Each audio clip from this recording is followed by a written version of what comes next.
Good morning, everybody, and welcome to Espresso with Carlo. Happy Passover, happy early Easter for those celebrating both holidays. It's great to see everybody. We've got an exciting guest with us, Andrew Yang, candidate for mayor of New York City. Before we begin, let me thank our sponsors, Bravo G Bravo GISI Global Infrastructure Solutions, Langen, Halmar, Siame Construction, STV, and Northwest Mutual and Pat DeSerbo.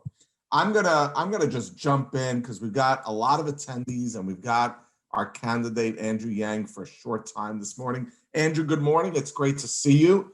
I'm going to just jump right in, let you say a few words. And really the question for me, and I think for many of our viewers, is why the buzz around your candidacy? You seem to have taken New York by storm. I've got it. Why so much buzz? Indeed, Carlo. Well, first, thank you for having me. I love what the Building Congress stands for. I saw, you're the head of the Chamber of Commerce, which in Brooklyn, which is awesome. I ran a business here in New York City for years, and I think that's why some people, frankly, are taking to me. Most people got to know me a bit when I ran for president, and I was on the debate stage talking about what's going on in our economy. But before that, I showed up here in New York City as a 21-year-old law student. And then I became the CEO of an education company that grew to become #1 in the country. And so anyone here, and I suspect there are a lot of people here that resemble this, if you've run a small private company here in New York City, that's what I did too. And if you do that, that no one cares about excuses or politics. You just have to deliver value day in, day out. You have to enlist people, motivate a team, make sure the numbers work. That's the way I see the world. I did that for 6.5 years. My company was bought by a public company in 2009. And all of the success I've had since then has been driven by the same basic set of questions, which is what works. And right now, New York City is not working. We're not building. We've let politics essentially swamp us in ways big and small. The economic wounds that our city is suffering right now are well beyond politics. We're down 600,000 jobs, 84% of commuters, 95% of tourists. 300,000 New Yorkers have left the city, including a lot of people that you may know, and they were not people you wanted to lose. Like a lot of them were high earners, high taxpayers, and business owners. So those aren't political problems, but politics can hold us back. And Carlo, to your point as to why people are excited about me, they sense that I'm just going to be laser focused on getting our economy going again, on building again, and on what works. I'm not a super ideological type. I'm a practical type. Well, we love to hear that our members are as practical and ready to build as you can imagine. So, our membership is people that are building everything: highways, schools, hospitals, roads, subways, affordable housing, moderate housing. I mean, you name it, we build it. I think they want to hear about your plans for infrastructure. I know you've talked a lot about building and rebuilding and increasing busways. So give us a sense of Andrew Yang's first year in office on infrastructure and building. Well, this is one of the great hopes for our economy, truly, Carlo, and it's one of our great hopes for a jobs revival. I'm not sure if I'm giving something away, but I'm heading from here to announce my support for a new project in Long Island City. I was going to ask you about that, so tell us about it. Come on, make a little news this morning.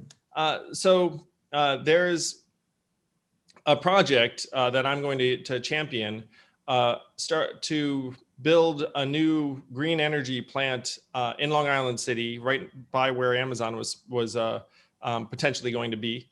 And I do just want to say I'm one of, I believe, only 2 major mayoral candidates who has openly said that turning away Amazon and its 26,000 high-paying jobs was a mistake, and that we wish we had those jobs right now, and that they would have created an additional probably 100,000 additional service jobs in that community. But this green energy project is going to create over 1,000 jobs, and it's going to help clean up the energy production in the local area, particularly the residents of the nearby Queensbridge NYCHA housing facility, which right now has been struggling with being able to, frankly, provide heat during the winter and doing so in a way that isn't somewhat polluting or dirty or causing problems for the residents. So I'm super excited about this, but I think that this project should be one of, frankly, hundreds like it around the city. And we're going to have an opportunity here in part because I don't know if you've seen the news, but we're looking at a multi-trillion-dollar infrastructure package coming down the pike. We're very excited about it. Thank you, Senate Majority Leader Chuck Schumer. Yeah, we love our Brooklyn senator, I might add, as a Brooklynite. Very proud. And I do want to say that, again, being a practical type, I spent weeks in Georgia trying to help win those Senate seats, raise millions of dollars for those senators, and we needed every vote to get what? Hundreds of billions of dollars in infrastructure spending. so literally, like, I looked up and said, what happens in Georgia is going to have enormous ramifications for New York and a lot of other communities. And so I just went there and campaigned my butt off for Reverend Warnock and John Ossoff. And regardless of your politics, I mean, that's going to pay enormous dividends for New York City. Agreed. So this exciting announcement today at Long Island City, critical investment in the future. What other types of investments do you see making in infrastructure across the 5 boroughs when you're mayor? Well, so that there's something exciting, but also, you know, it shows how far we've fallen, where you could see we have an infrastructure debt of tens of billions of dollars, everything from our mass transit lines to our shorelines, to NYCHA housing facilities. Like, you could spend tens of billions of dollars on any of those 3 things and it would be overdue, you know, like, and the infrastructure debt is only growing.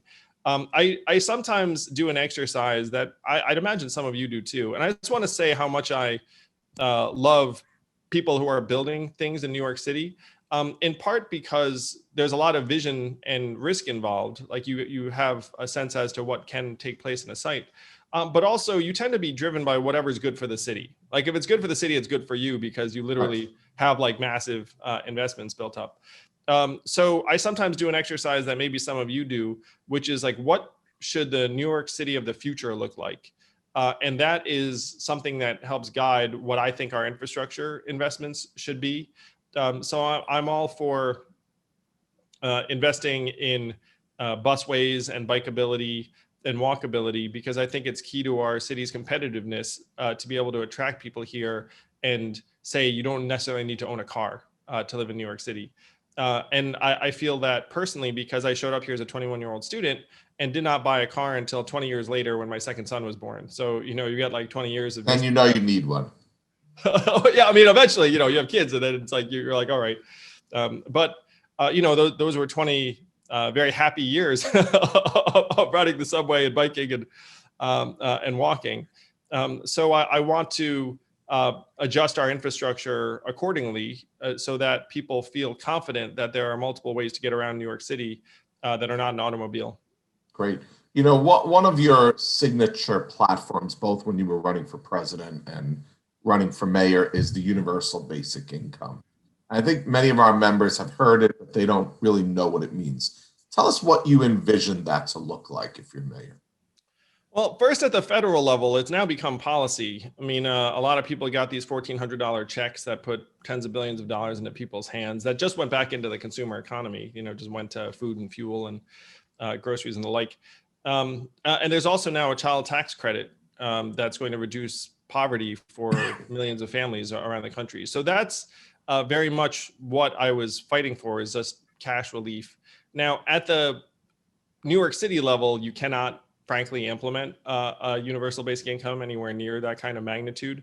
So what we're going to be doing is targeting cash relief towards New Yorkers who are in extreme poverty and are on the edge of disaster, really. And we need to keep our homelessness crisis from getting worse. One thing I do want to share is that I've committed to reducing street homelessness by more than 50% in my first term. I think street homelessness is terrible, not just on a human level, but on an economic level, on a confidence level, and at the margins on a public safety level. But one of the things you have to do if you're going to reduce homelessness and street homelessness is to try and keep people in their homes. And so this cash relief will be targeted towards people who are in extreme poverty on the edge of destitution, who might end up on our streets.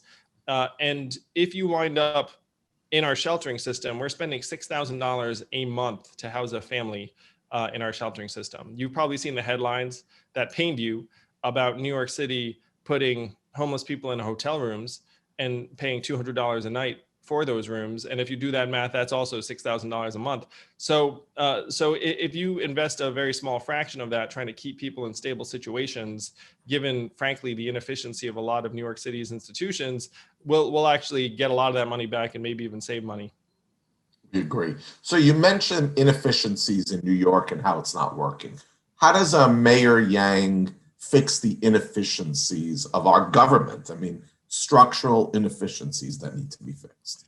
Unfortunately, we have bureaucracies who've lost their meaning. Now the purpose of the bureaucracy is the bureaucracy itself, and that's not what you need. I've talked to small business owners who say they've only heard from the city to check up on them, even while they're limping along trying to recover, and that they hear from 3 different agencies who don't talk to each other. One will say it's fine, another will say it's not fine. And when I talk to people in your industry, I have heard horror stories about the DOB dragging its feet, like spending months, and those months end up costing you a lot of money. So a lot of it truly is going to be just trying to hold ourselves to the same kind of standard that, frankly, most companies hold themselves to, where that if we have like a response time past a certain level, that should be on us. I'll give you a very clear sense of where I want to drive the government, Carlo. I've already declared a moratorium on fines for small businesses and restaurants for 2022. Because if you're trying to open your doors, again, the last thing you need is city agencies breathing down your neck saying you did this wrong, you did that wrong. It's like, look, we're not going to fine you. Like, if there's an issue, we'll work with you. We'll say, look, there's a cure period, but we're not going to stand in your way. Because right now, the priority has to be trying to get our economy back, our jobs back. And when it comes to your industry, I'm going to streamline your dealings with. I know you're thinking to yourself, this is too good to be true. If you can pull this off, love it. Let's do it. Sign up. But streamline your interactions with the DOB and other departments so that you actually, frankly, experience a degree of professionalism in terms of response time, and also the purpose behind the regs. The purpose behind the regs should not be to bust your balls. Honestly, the purpose behind the regs. And you use the right terminology, because my members call me all the time and they're like, Carlo, come on, look at what they're doing. Yeah, it's like the purpose behind the regs should be public safety and making sure that things are being built in a way that's safe and compliant in that way. But it should not be tying your hands in red tape, wasting your time. Like in your industry in particular, time is money. You kill a month or two, I mean, that can be like tens or hundreds of thousands of dollars. And I just hear so many stories of the DOB costing you months regularly that it shouldn't be. And one of the things that we've been saying, and many organizations have been saying for years, is all city agencies should just be on the same page. So there should be one way. That's a lot of it, Carlo. Like we have to make the complexity the city's problem, not your problem. Correct. You know what I mean? Correct. Like we want to become user friendly. So you have one interface and you say, okay, here's my issue. And then to the extent that there are 5 agencies that need to sort it out, that should be for the city to disentangle, not you. You have better things to do. So that's one of our goals. We're going to try and create a digital one-stop shop for small businesses. And then if that's effective, we'll try and apply it to other verticals. But that should be the goal. And that's what companies do too. Like if I deal with Chase or Citibank, maybe there are 5 departments talking about what's happening, but I just see my one website. Correct. And you just focus on that. We agree. Let's talk a little bit about the city. So, we've been through a rough year. Social justice issues, economic crisis, obviously a healthcare pandemic, no one ever thought was coming. The city, as you mentioned in your opening remarks, feels different, looks different. People have left, et cetera. There's a perception that crime is up. Obviously, what's happening to the Asian community is horrific, and reprehensible. And if we weren't on a public thing, I would tell you how I really feel, but those are two words that I think sum it up. But in general, people feel that crime is up, it's dirtier, there's more graffiti. Like, we want to live in a nice city, right? What do you do about that in your first few months? How do you solve these problems? Well, I'm an operations guy and a measurement guy. I'm thrilled that it seems Mayor de Blasio just today restored the Department of Sanitation budget. Yes, And very good news. very good news. And so when you talk about perception, Carlo, in this case, perception is reality. The fact is that bucket um, trash removal in a lot of public spaces, the frequency has gone down by 50% pre, these restorations. So hopefully that will reverse itself. But if you think that there's been more trash in your streets, not in your head, you're right. You think that there's more crime in New York City, also objectively true. Violent crimes were up 97%, 2020 over 2019. So you have to get the numbers down. You can't just try and frankly put a happy face on some bad facts. So the goal should be to get the crime rate going down, not up, and get the clearance rate going up, not down. So the clearance rate is how often the NYPD are actually solving the crimes and catching the person responsible. The fact is, if you don't catch someone, they might do it to someone else. Right. So we have to hold the NYPD accountable. Again, the way you would any organization, where you look up and say, why is your clearance rate down 16% when crime is up 97%? That's not a good combination. To effectuate that, we have to let the NYPD know that as long as you're professionals, we're behind you. We need the police. When I talk to New Yorkers, public safety and crime are very, very high on their list of concerns. I talked to a Black community in Southeast Queens, and they want another precinct in there. They're not talking about defund. They're saying, can we have an additional precinct? To which I responded, yes, you can, because I know we have the resources and manpower. To me, it's just focus on the numbers. And then if you can let people know, it's look, violent crime went down 40%, then they'll know that to be true. Great. Another important issue that comes up all the time is zoning, rezoning, land use, et cetera. Do you have a sense on your priorities on rezonings across the city, or how you're going to approach the ULURP process when you're mayor? Yeah, I'm not going to comment on the specific rezonings, but I'm very, very pro-growth and pro-development. And I think one issue with the ULURP process, or really the city in general, is that it's a little bit too easy for someone to have a veto, where you have a lot of people who are for something, some people who don't like it, and then there's an individual council member, or in some cases other parties, but generally, really, it's the council member whose district the project is in. And that's not necessarily the ideal process, because if you have people, frankly, just adhering to political incentives, then it'll become easier to say no, not yes, a lot of the time. And sometimes that's not the right answer. So I'm open to reviewing the process so that it ends up being, frankly, not as bottleneck rich, where we need to satisfy communities' concerns. We need to do things responsibly in a way that helps everyone. But right now, job number one is just getting our city going again, and our city's not going to ever get back on its feet if we're unable to build and develop and take advantage of the opportunities we have. One of the proposals, I know a number of council members are talking about it, is to convert some underutilized office space into housing. Have you thought about that? I have, and I think it is a great opportunity, Carlo. I think you would want to start with underutilized hotels, because those conversions are easier. If you look at the floor plans of commercial spaces, you're missing a lot of plumbing. If you're thinking of trying to convert it to residential.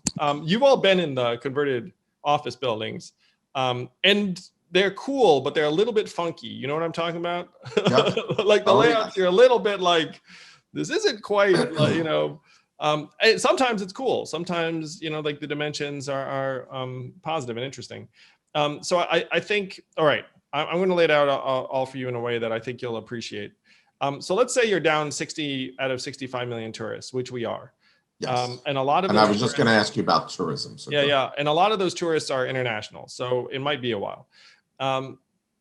What do we think a realistic recovery curve is? Well, you know that that when we're not going to be anywhere near 60 million this year. What do we think 2022 is going to be like? And so you all can use your own number in your head. I'm going to use a number. I'm going to call it 30 million. If we get half our tourists back next year, I think that would be a tremendous victory, honestly. That's a lot. And then are you going to go from 30 to 60 the following year in 23? Almost certainly not. Like maybe you go 30, 42, and then 55 or 60, like 3 years from now. That would be, frankly, nearly the best case scenario.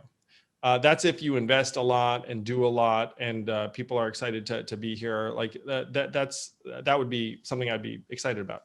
So if that is the recovery curve, you're going to wind up with a significant number of hotels that are still underutilized for quite some time.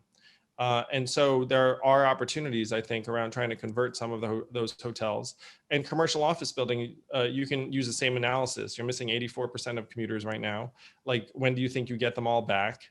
If you get them all back. The fact is, a lot of organizations, including many of yours, have shifted the way that they work. And so expecting it just to snap back to 2019 is totally not realistic. So we're going to have to try to repurpose and utilize these buildings in a way that suits our needs. And I think a lot of it should be around trying to convert some of these office buildings that are not going to be filled with office users anytime soon into more affordable housing or moderate housing.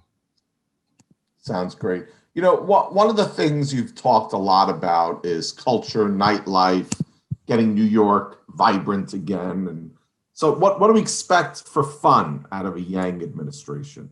How do you see I want to put the night New back York in vibe coming back? So this may be, I don't know if this will be appealing to you all, but I was a nightclub promoter in my late 20s. I did a little promoting of myself, not of myself, but in clubs in my 20s as well. So yes, Carlo, that's what I'm talking about. I know what it's about. So nightlife, culture, arts, all of them are core to New York City's competitiveness. And you all know why. It's that the reason why organizations pay a premium to be here is to hire the best talent. And talent is drawn here by nightlife, culture, entertainment, and arts. So you could look at the intrinsic economic output of nightlife and culture, and it would be significant. But if you look at the effect it has on drawing talent, then it actually ends up being considerably higher. So to me, getting New York City's nightlife up and running again is mission critical. And a lot of those venues are independently owned, very, very small venues. They're the things that make New York City cool. To the extent that we need to put city support behind getting some of those venues open again, I want to do it. And I want to have the hours extended to a point where, frankly, young people are excited to come into the city the way that they were in 2019. Well, good. So are you a Knicks or a Nets fan or something else? So I grew up a hardcore Knicks fan from the Ewing, Starks, Oakley era. Yes. But then when they dumped Jeremy Lin, you can imagine, as like an Asian guy who plays basketball, like that was very, very heartbreaking for me. Took it personally. I did. And Dolan, I got to say, banning Oakley, banning fans, like the rest of it's not great. So then when the Nets came up, I started following them, and now I'm friendly with some of the people associated with the team. So I'm a Nets fan, but I will root for the Knicks as they're good for New York City. All right, good. I am the same, although I'm a Brooklynite, so I've got to be a Brooklyn Nets fan. And we worked hard to get them in there, so very critical. I'll see you at Barclays, Carlo. All right, let's get a game in. Soon. Now, Yankees or Mets?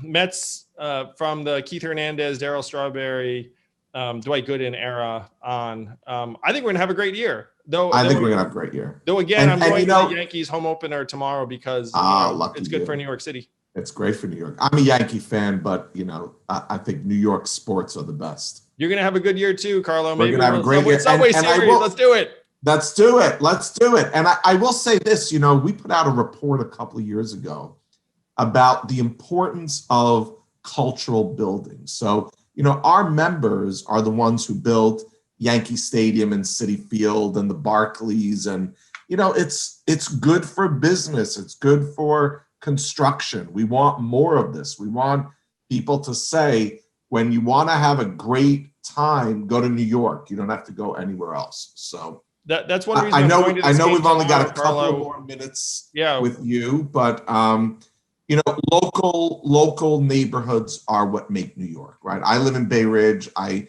spent, a lot of time in the last year visiting shops and everything. Tell us about your vision for small businesses and what you enjoy out there. Is there a restaurant or a coffee place you want to shout out, or you don't want to get in trouble and name just one?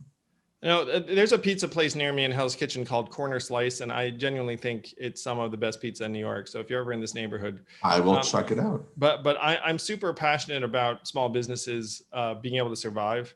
Again, I ran a small business, and I know that most people are doing it for the love. It's not exactly a path to riches for most people, and we have to help them get on their feet. I want to use some of the $1.3 billion in rent assistance that's coming out of Albany to help small businesses work things out with their landlords. To me, the landlord is better situated to access the aid in a lot of cases, but we need to put the money to work to help small businesses survive. And then, in my view, we should be trying to enable pop-up retail and restaurants to utilize some of the darkened storefronts, because a lot of businesses right now, frankly, would not be able to commit to a 5-year commercial lease. So we're going to have to lower the barrier if we're going to try and get the lights on. But I'm really focused on the set of issues, because if you're going to get the tourists and the commuters back, you need open storefronts. Agreed. Well, it has been amazing to see you. Thank you. We wish you lots of luck, and keep talking about building and development and economic growth for the city, and we'll be in good shape.